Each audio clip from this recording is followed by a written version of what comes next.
Bienvenidos a Certifica, el podcast de EQA sobre el mundo de la certificación de empresas.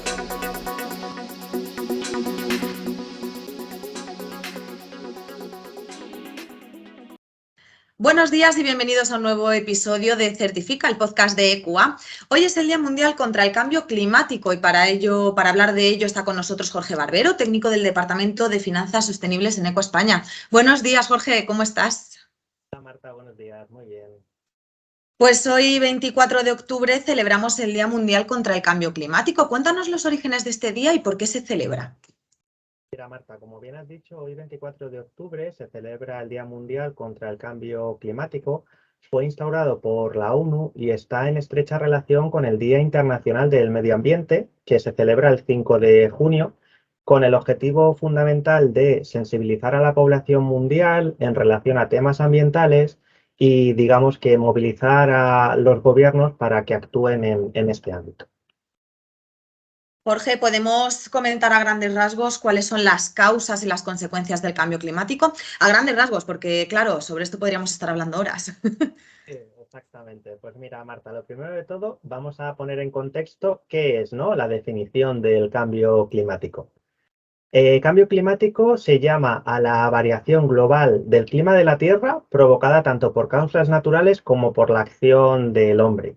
Y este afecta a todos los parámetros climáticos, es decir, a la temperatura, las precipitaciones, nubosidad, etc.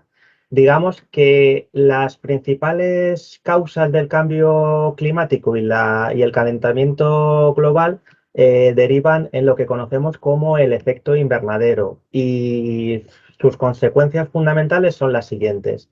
Lo primero del todo, deforestación, es decir, los árboles tienen la virtud de transformar el CO2 en oxígeno y, por tanto, si dejamos de cuidar a los árboles que eliminamos, la concentración de este gas en la atmósfera es todavía mayor. Por eso se produce un mayor efecto invernadero. Transporte contaminante. El 40% de las emisiones en España proviene de los vehículos. Hablamos de coches, camiones, furgonetas, autobuses, pero también es muy importante recordar que este transporte contaminante también procede o proviene de embarcaciones acuáticas, barcos o barcos más pequeños de recreo o navegación e incluso las emisiones por el transporte aéreo, los aviones. Otra de las causas y consecuencias, pues mira, generación de residuos. Digamos que el no reciclar, reutilizar y consumir de una forma responsable los envases que posteriormente van a dar lugar a un desecho, eso también contribuye al cambio climático. El derroche de la energía. Digamos que cada aparato que consumimos, incluso el propio ordenador que actualmente estamos utilizando, genera una serie de emisiones, un CO2. Para que te hagas una idea, cada ordenador emite un equivalente entre 50 y 200 gramos de CO2 a la atmósfera. También tenemos que tener en cuenta los edificios que necesitan de una rehabilitación energética.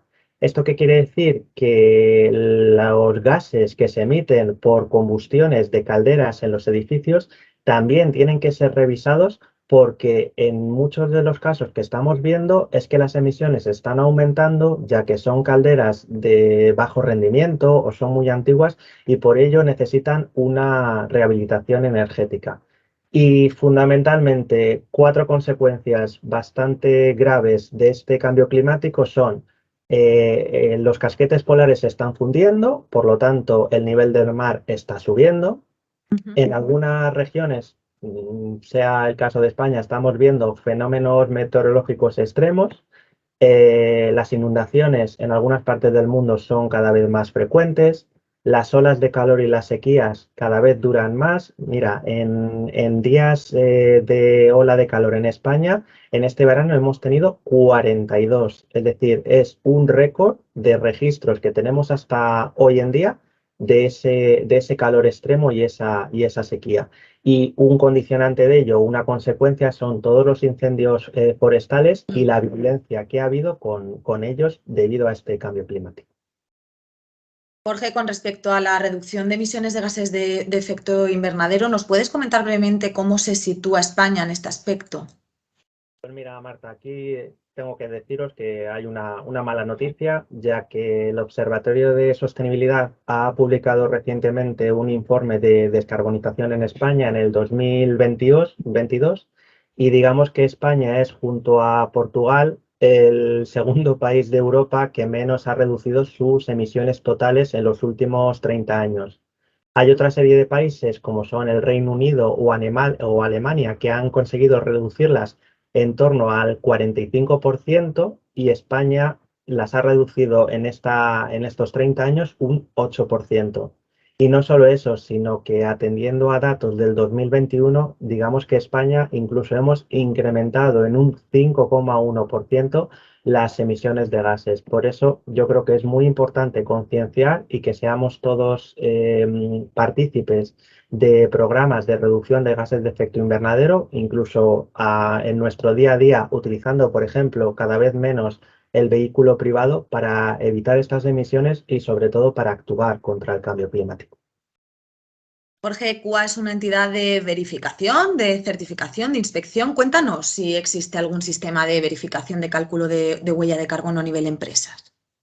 Mira, Marta, sí, bueno, hablando de huella de carbono, la huella representa el cálculo de las emisiones de gases de efecto invernadero asociadas a organizaciones, eventos, actividades o al ciclo de vida de un producto. Y sobre todo lo que intenta determinar es la contribución al cambio climático expresado en toneladas de CO2 equivalentes.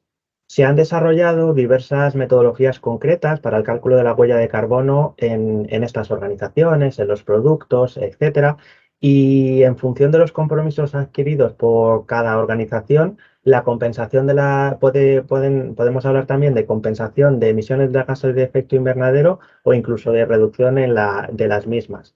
ECUA nos encontramos habilitados en base a la acreditación como verificadores de gases de efecto invernadero para realizar verificaciones del cálculo de huella de carbono y nosotros desde ECUA garantizamos la exactitud de los datos verificados y garantizando un proceso de verificación transparente y coherente. Y si te parece bien, cualquier persona que nos esté escuchando desde la página web se pueden encontrar todo tipo de información de este tipo de verificaciones que desde ECUA llevamos a cabo. Pues muchas gracias, Jorge. A los que nos están escuchando, les invitamos a nuestros webinars gratuitos que impartimos periódicamente desde EQA. Y como bien ha dicho Jorge, ahí en nuestra página web encontraréis los datos de todos los Product Managers de EQA por si se necesita ampliar información. Muchas gracias, un saludo. Gracias, Marta, un saludo.